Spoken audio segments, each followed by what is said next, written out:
Bonjour tout le monde, bon mardi. Alors Jean-Simon, ça sent le printemps dehors, ça fait du bien. Par contre, les mauvaises nouvelles en provenance des États-Unis continuent de miner le moral de bien des gens. Oui, Donald Trump n'a pas mis de temps à répondre aux tarifs sur l'exportation d'électricité qui ont été décrétés hier par le premier ministre de l'Ontario, Doug Ford, Marie-Christine. Et il a décidé de faire payer le Canada au complet. Le président américain qui donc décide de doubler les tarifs de 25 sur l'aluminium et l'acier qui doivent être imposés, je vous le rappelle, à partir de demain.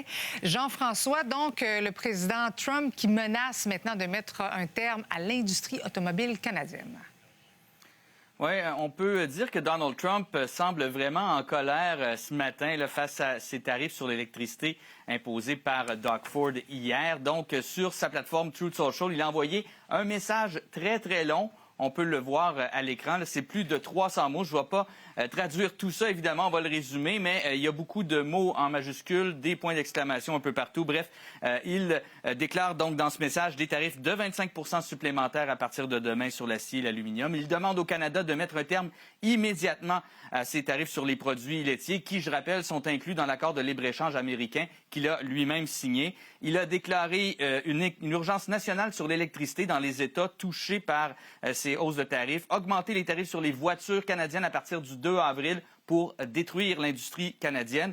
Et il dit la seule chose à faire est que le Canada devienne le 51e État américain. Et chose intéressante, il y a une phrase quand même particulière, la ligne artificielle dessinée il y a plusieurs années va finalement disparaître. Ça, c'est quand même assez spécial. Et il en a rajouté il y a une trentaine de minutes en parlant de l'électricité, en disant que le Canada était descendu très bas, que les livres d'histoire allaient s'en souvenir longtemps. Je rappelle que la fameuse surtaxe d'hier, c'est en fait sur 1,5 million de clients du côté du Michigan, du Minnesota, de l'État de New York également. Donc, c'est assez limité. Du côté de Doug Ford, on ne va pas reculer.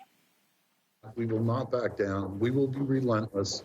I apologize to the American people that President Trump decided to have an unprovoked attack on our country, on families, on jobs, and it's unacceptable. Stop the chaos. It's hurting American families. It's hurting Canadian families. There's uncertainty, and the markets dislike uncertainty. So do business, so do investors, so do people.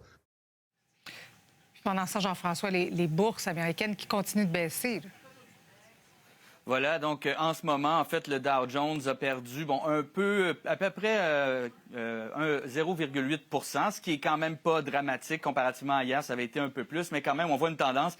Tu vois sur ce graphique présenté par le Wall Street Journal ce matin que la tendance est inverse à ce que ça avait été lors de la première présidence de Donald Trump où la bourse montait constamment. Le S&P 500, on voit le S&P 500 maintenant qui descend depuis son inauguration. Merci beaucoup, Jean-François.